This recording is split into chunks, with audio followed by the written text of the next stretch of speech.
Ain't technology grand?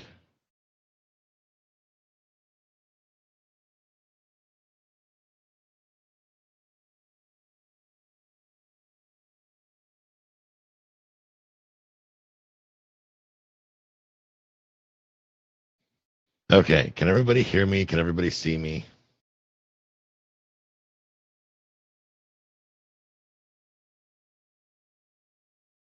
Can't seem to get Periscope back up again, but oh well.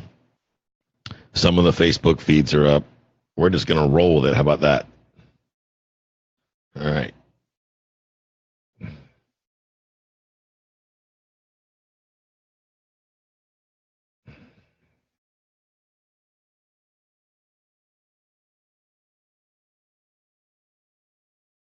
Okay, so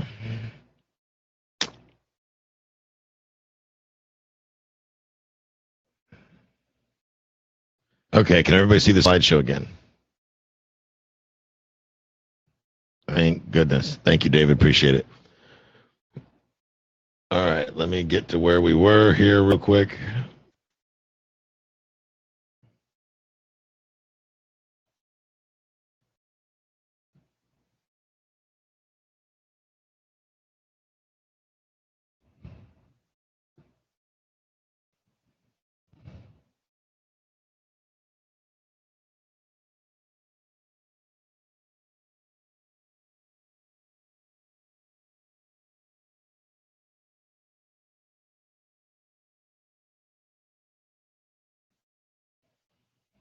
Hear me now, Dario?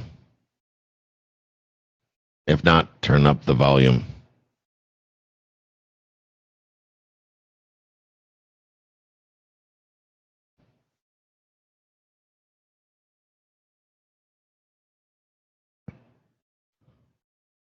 How about now?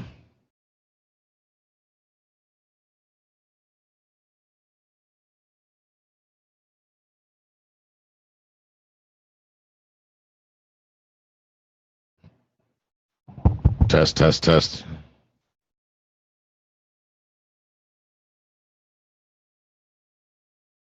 Okay, you can hear me, David. Good. Dario, turn up your volume. Sean's got volume. Adrian's got volume. Man, today is my day. It's a chip. Woo! Challenges. Love it. Thank goodness it's Friday. Guess what I'm doing this weekend? I'm going kayaking. Sunday, that's it. I'm going kayaking. The weather's nice. This is just getting silly. All right, so where we were, cost of utilities $120 a month for water. What's interesting is that the old landlord went through great lengths to control the use of water. He went out and bought all these padlocks and sophisticated systems to lock everything down. He went so far as to devise a padlock system for the washer and dryer hookups inside the units. And he wouldn't allow people to have washing machines inside the units because he's afraid they'd use too much water. So what's interesting here is that now that I've owned the property for a couple of years and the water bill has gone up by $10. Everybody's got inside laundry. We wash vehicles, we pressure wash, we do whatever we need to do, and it's gone up a whopping $10 from what he was paying before. So it goes to show you, don't spend a lot of time killing yourself. So at the time, the asking price, it had been on the market a year, and the asking price was $269.9. Okay, $269.9 was the asking price on the MLS, right in front of God and everybody. And people in town were talking about how ridiculously overpriced it was. That there's no way that at $269.9 that property could ever generate a profit. It was too far gone. It needed too much work. I mean, I heard everything under the sun. But that's fine. And I like it when other people think that things can't be done because I love to prove them wrong, frankly. I believe that with the right team and the right tools put together, that any opportunity structured properly can or has the ability to make money and to be wildly profitable. That said, you put the wrong people in the mix, well, yeah, things can go wildly wrong. You could lose all your money. The sky's falling, on and on and on. This is 4 units, Jody. So $269.9, 4 units. Obviously, that does not pass my math, my quick test. Especially considering that one unit was the only one paying rent. So there's only $650 coming in.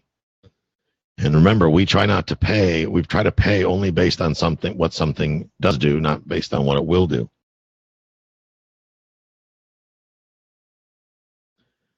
So as I said earlier, the owner was also the listing agent.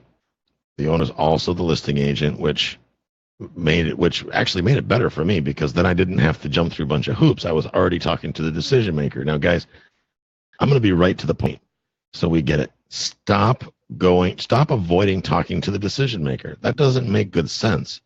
The reason why you're having difficulty being successful in what you're doing is you're not talking a lot of times to the person that has the ability to make the decision. Now, when you're talking to a real estate agent, they don't have the ability to make the decision for you. They have to go to the seller. I assure you that the real estate agent is not as good as presenting the offer as you are, because they're not going to be able to get your point across to the same degree or with the same finesse that you will. A listing agent, a real estate agent, is required to allow you to present the offer directly to the seller. They can request that they be present during this process, and that's fine. You don't want to deny somebody representation of a real estate agent, although half the time they'd probably be better off if they didn't have an agent, but I digress. People have the right, and I talked about this at the cash flow game the other night, people have the right to present an offer directly to the seller, even if an agent's involved. I'm not saying that you circumvent the agent. That's unethical. Don't do that. Respect their contractual arrangement. However, you can insist that you be able to present the offer directly to the seller. The National Association of Realtors Code of Ethics specifically prohibits a real estate agent from preventing this from happening. Okay? So you have the power of the National Association of Realtors behind you to allow you to present your offers directly to the sellers. Now, are you going to probably piss a few people off in the process? Yep, because here's the deal. Agents a lot of them they're scared of any sort of confrontation or any sort of no or anything like that.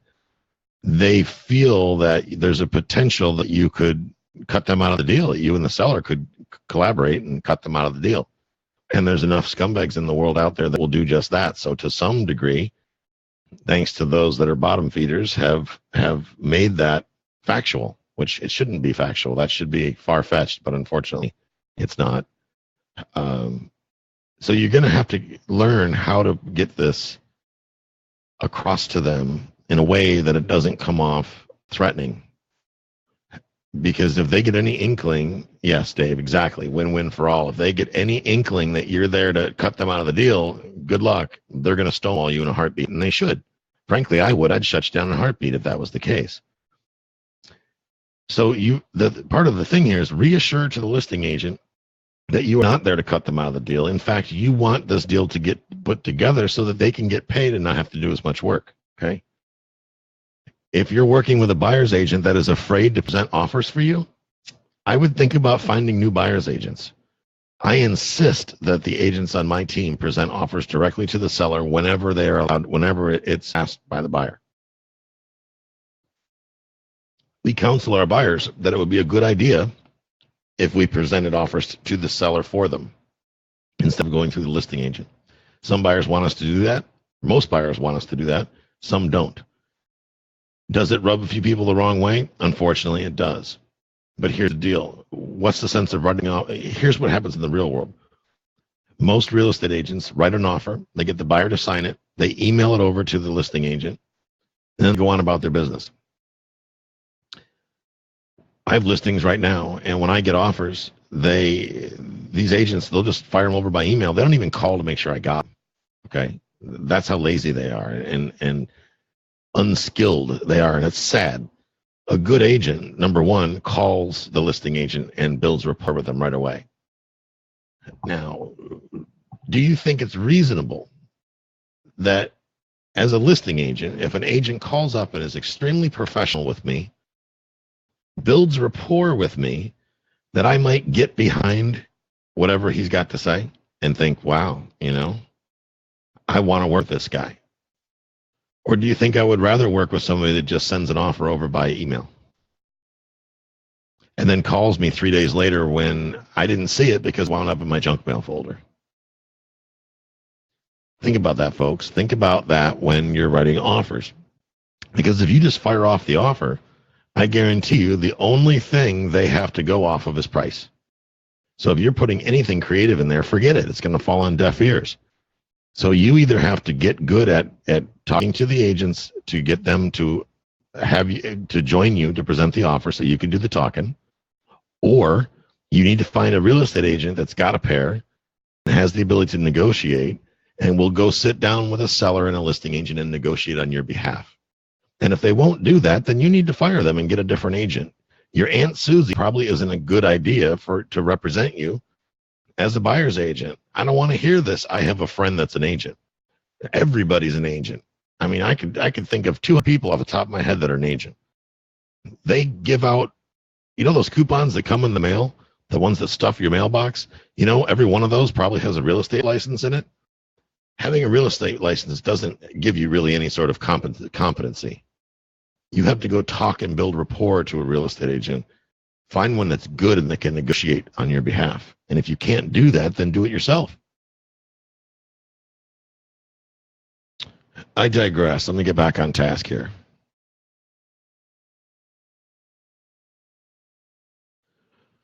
Now, during the negotiation, it was critical that I discuss the pain points with the seller. I had to bring up, without being pushy, I got them talking about what's it like with that drive every week. Every time the grass has to get mowed. And so what do you do? And I'd ask questions like, so what happens when 3 out of 4 tenants pay and you have to come back in 3 days to collect rent from the 4th one? You can drive all the way back here? And then you say nothing. And they're like, oh, well, yeah, I do. Oh, God, I couldn't imagine that.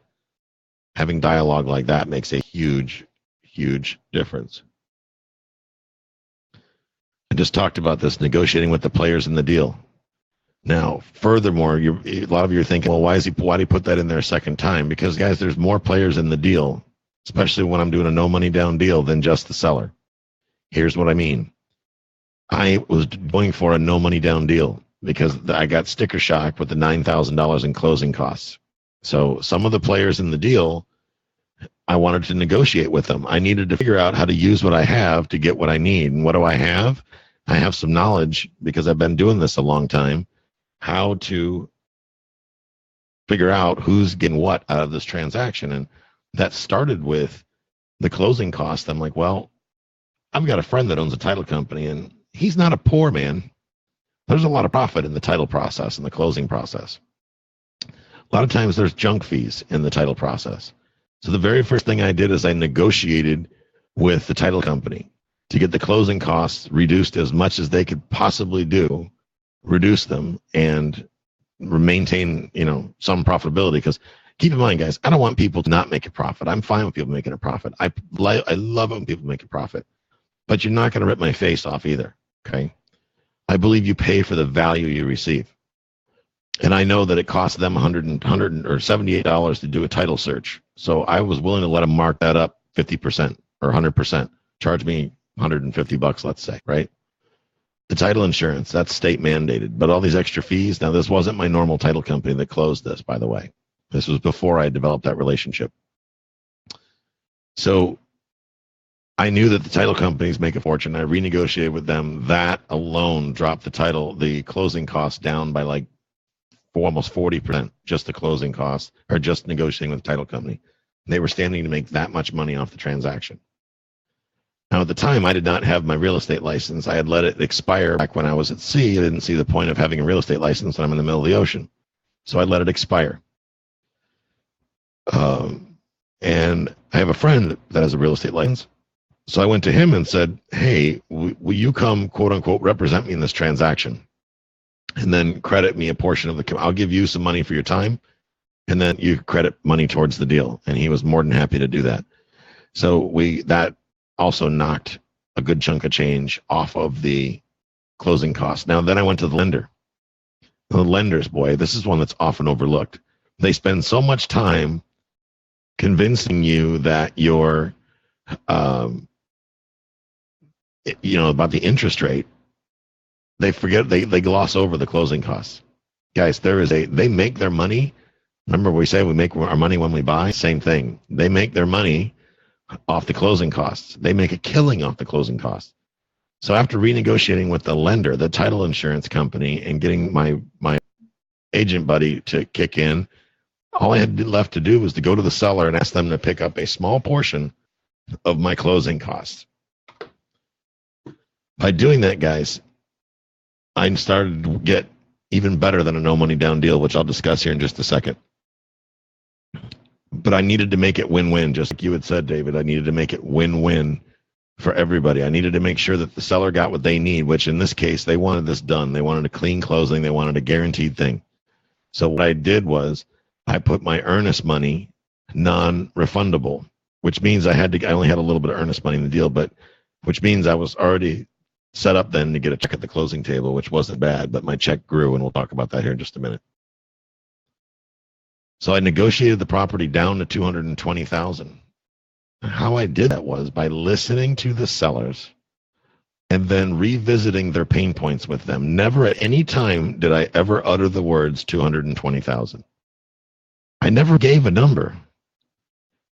I leveraged time. In other words, I had several conversations with them, built rapport, knew about their kids. They knew about my kids. They knew this was my first deal back in real estate again, because I'd got out of real estate for a couple of years. They knew that this was the deal that was going to allow me to stay home and be with my daughters and my wife. So I let them see my pain points so that they could help me make this work. Okay. I also explained to them that I was concerned that the property would not appraise near the list price. And I would use things like, based on your experience, I'm sure you would agree that we're going to have a hard time with appraisal.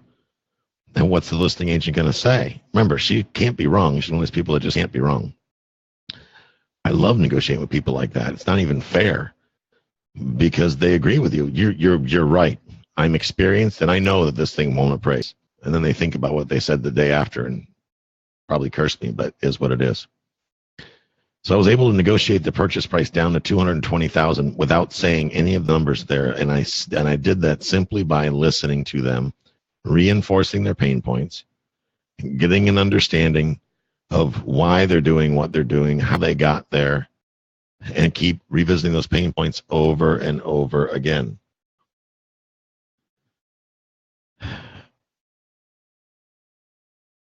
Boy, I sure messed that typo up. I don't know how that happened. Out of pocket was $0 on this deal. And then today, my current net monthly cash flow is $6,000 on this deal. Now, a lot of you are probably wondering, how the hell did you pull that off? Well, first of all, let me back up. I'm going to take that off real quick, the cash flow part. Because it was a rental property, even though we had two tenants that weren't paying the rent, they had deposits. Now, they were both in default. I was able to work it out to the tenants moved out right before closing, but the sellers weren't even on board, but they were so far removed from this property, they didn't even realize that everybody had beat feet and got out of here. So the sellers had to credit any deposits in place at the time of contract to me at the closing table, which means the sellers want crediting me the deposits on the 3 occupied units. And I got rent credits for the rent that was due on those units. So I walked out of the closing table. The fact that they had collected it is not my fault. It has nothing to do with me. I walked away from the closing table with a check for $1,760. $1,760 is I walked out of the closing table with a check with a 30-year mortgage, and I believe the interest rate is like 4% or something like that. So how that breaks out, guys, is my total expenses for this property. My mortgage payment's like $1,100. My total expenses for this property are $1,500 a month. Okay. As soon as we bought it, we immediately did some landscaping and some painting outside, made it all pretty on the outside, and we did some light renovations on the inside of the units. Now, granted, when you buy a building that's built in the 80s, you really don't have far to go to get them nice again. A lot of times it's paint and floor coverings and some cabinetry. So we were able to put about $40,000 into them after closing, which really we used credit cards to do it, believe it or not. Now I still hadn't had my license back, so I was wholesaling. And I made enough money in about the 90 days wholesaling to pay those credit cards right back off again. So again, I just took the wholesaling money I made from wholesaling and I put that back into this property to pay off that, I call it bad debt, that credit card debt. So I eliminated that debt. Now Jill and I are completely debt free. So immediately we raised the rents when we got them all done up nice. Remember, they were renting for $600. We raised the rents to $900, only to discover that, in fact, we were a little bit under market in our rents. So instead of raising the rents, we started looking at, can we change the use? And then I learned about vacation rentals. See, my mentor, Jay Massey, I was watching him starting to do vacation rentals. And guys, when you find somebody that's doing something that you want to do, watch them. We'll learn a lot just by watching what they're doing, okay? By tuning in, like when I'm doing Coffee with the Cash Flow guys. The fact that you're here, you're going to learn a lot of my quote-unquote secrets, and there really are no secrets. But you're going to learn a lot of things that I do just by following me and watching what I do. That's why I put this stuff out there on video, so you can learn from it. But I watched him with the vacation rental, so I started to analyze this a little bit and look into the vacation rental piece to see if it was viable for me or not. And lo and behold, it was very viable. And I'll tell you why. We launched one of our units as a vacation rental in November. In the first month out of the gate, we turned $3,000 in profit, $3,000 on one unit.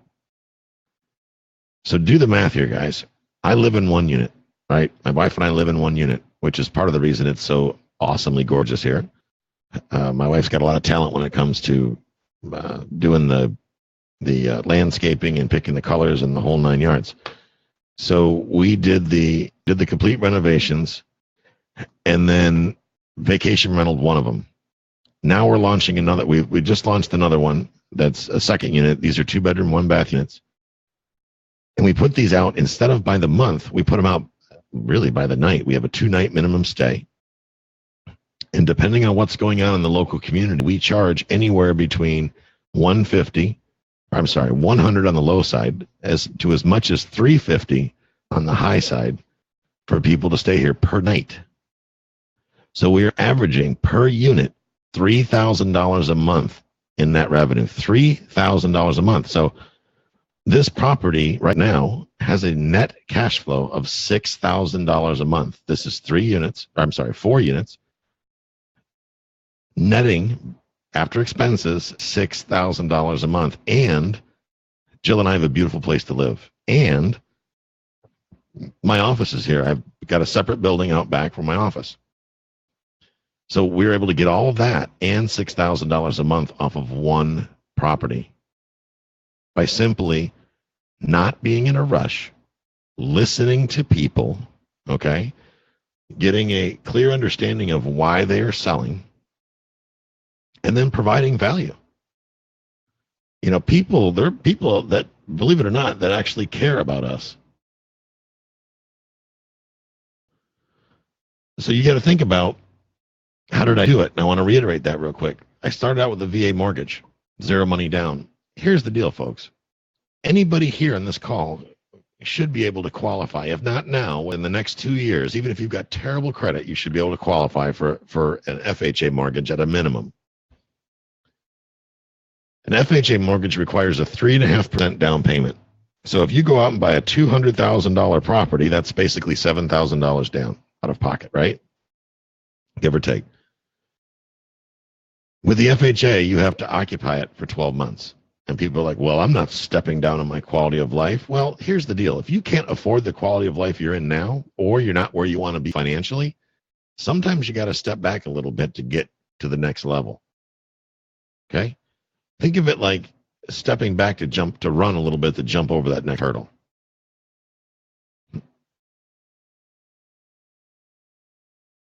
Closing cost at $9,000. Talked about the team participation. I got everybody on board because there's lots of pieces of the puzzle when you're actually closing on a piece of real estate. And sometimes when you're doing your first deal and in bringing people together, getting them empowered to help you get the deal done, everybody wins. Now, that lender, that title company, all the people in this deal, I have reciprocated tenfold with them. I've given them all kinds of referrals and more additional business. because they helped me, I felt obligated to help them. Think about how that works both forward and reverse order, okay? Think about that.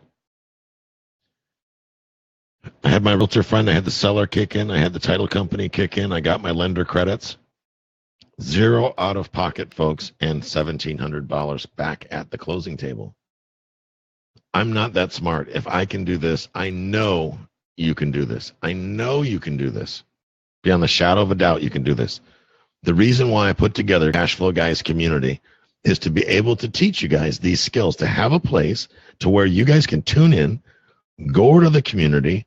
I have a lot of people in there that have already worked with me, one-on-one coaching students and whatnot, that know a lot of the answers to the questions. So you don't necessarily have to rely on me directly. Okay, you can get your questions answered right in the group. Heck, my mentors are in the group. Larry Harbolt's in there. Jay Massey is in there. Jay Massey was answering questions for people just the other day. So it's an incredibly powerful tool that we put together to help you. My legal team is in there. My accounting team is in there. I'm gonna have the new accountant that we're bringing online. He's going to be involved in the group. He just doesn't know that yet. But get involved in the community, and the fastest way to go there is just go to cashflowguys.com/group. cashflowguys.com/group. I'll type it in the chat.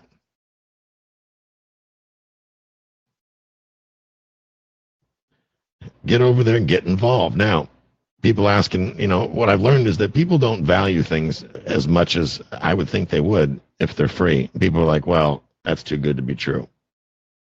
There's no way you're going to coach me for free. Well, I will coach you for free. If you don't have the money, but you do have the will and you're willing to get off your ass and do something, then yes, this information can be absolutely free of charge to you if you want it to be. Or if you think everything I have to say is a bunch of crap and you think I'm full of shit, well, fine. Then don't do anything. Just go in there and suck up the information and use it for your own benefit. So, but if you think it's awesome, if you think you're learning something and you start making money from this information, do us all a favor. You can click on my Patreon account there.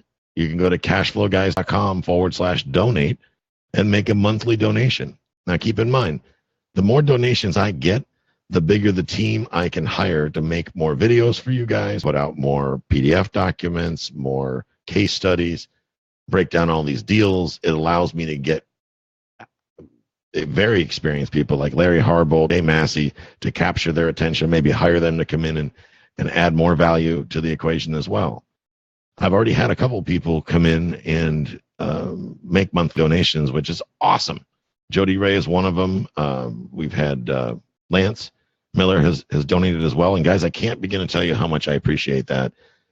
Value you will receive will far exceed what you put in cash value. And they were extremely generous. And I'm going to continue putting this information out there. Whether you're willing to help us help you or not, we're going to continue to put the information out there. Here's the cool thing, though, about the way Patreon works. I'm creating some ultra uber kick-ass content that I'm putting in the Patreon website itself.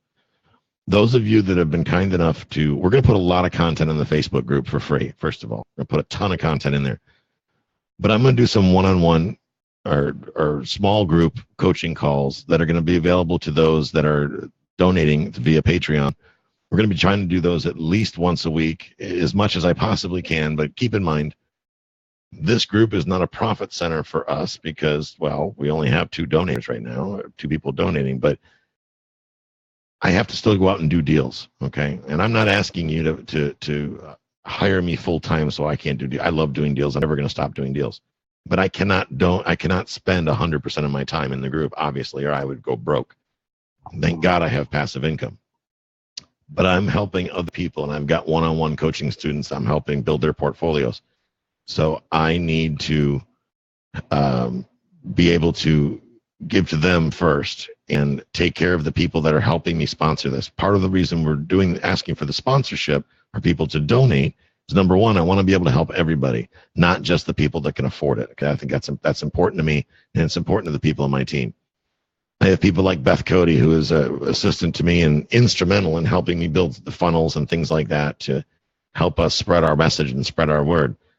I can't expect Beth to work for free. Beth uses tools that we've paid for and things like that that help us expand our message. We're going to be bringing more people on board to get more information to you, but I understand a lot of you just simply don't have the money to get it done. We're going to be covering coming up financial intelligence coming up soon. I want you guys to get used to being accountable for where you're spending your money, because unfortunately, too many people in society use the term "I can't afford it," and I think that's irresponsible to say that. I don't believe that you can't afford it. I believe that you just don't know how to afford it. So part of my goal here, folks, is to teach you how to be able to afford things. And I don't mean donating to my group. I mean how you can afford to go buy a rental property, how you can afford to hire an attorney to review your contracts, how you can afford to get out of credit card debt, okay?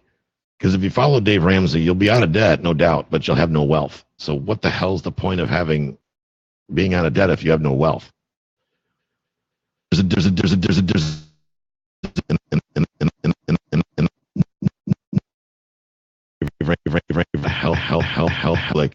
Like over and don't think that everything is for free. Listen to him for any lengthy find is that he sells insurance packages. That's really what it comes down to. You need to take responsibility for your own wealth. You need to start learning how to build passive income. And guys, flipping houses isn't the answer. And don't tell me that you're going to flip your way to rental property, because that doesn't work. Trust me, it doesn't work. I know lots of people that are very successful flippers, right? They make lots of money flipping. What they do is they have a big fancy job is what they do. That's what they have as a job. If you really focused on getting done punching the clock, working for somebody else, building your own wealth, then the only way that's going to happen is you're going to have to start buying rental property. Buy and hold rental property. Don't care where you buy it. Doesn't matter, anywhere in the country. But cash flow guys, my team is here to make sure that you get the information you need to be able to buy that rental property and build wealth. I want to see you build wealth. Why do I want you to build wealth? Because I don't want to take care of you in retirement. That's why. I got my own things to take care of, like my travel habit. How about that? I'm going to Belize. I just came from Puerto Rico a couple weeks ago. I took Jill down to Puerto Rico for her birthday. And I was able to do that because of the passive income I generate, okay? She works a job because she happens to want to, and she needs the medical insurance. But primarily, she enjoys what she's doing. So, and frankly, they're paying her well, so why not? But she doesn't have to work. She can not go to work tomorrow, and it wouldn't matter. Well, she doesn't go to work tomorrow. It's Saturday. We're getting ready to go to Belize. We chartered a sailboat with some friends of ours. We're going to Belize for a week. We're going to sail around Belize out there and go to the Blue Hole and all that. That's not because we're Grant Cardone rich. That's because we have a predictable stream of income coming in every single month that far exceeds our expenses. See, it's about living smart. It's about being smart with your money, not being stupid with your money, not getting signed on to all this garbage that's out there in the world. It's about taking action and making massive changes to make where you are a better place. Only you can do that. So, guys, that's going to wrap it up for today. I will see you guys next week. We're going to be covering some new topics next week as well. So I hope you guys took away something from this today, and that this weekend you're going to get out there and take some action. Before we end, does anybody have any questions before we end? Dave, you're a realtor, I believe, right? Okay, do you have any questions? Did I say anything that perplexes you as an agent? If you guys have a question before we hang up, you raise your hand. I can either bring you in with me on live, or you can type it in the box, either one.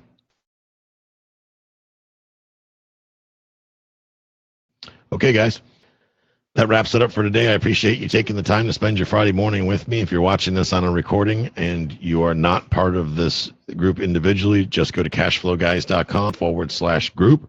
You can join in there, or you can register for this call to get notifications at cashflowguys.com/coffee. Remember, guys, coming up in May, this is going to be, the time of this is going to change to 11 o'clock in the morning on Fridays. That's where it will be live. I'll be in the studio It's going to be turned into a TV show. And I think maybe next week I'm going to be doing some live seller calls off of Craigslist, if that will help you guys get used to making calls and trying to understand what's going on in the marketplace. So if you guys find that helpful, let me know, and we'll try to make that happen next week. So thanks again, and have a great week.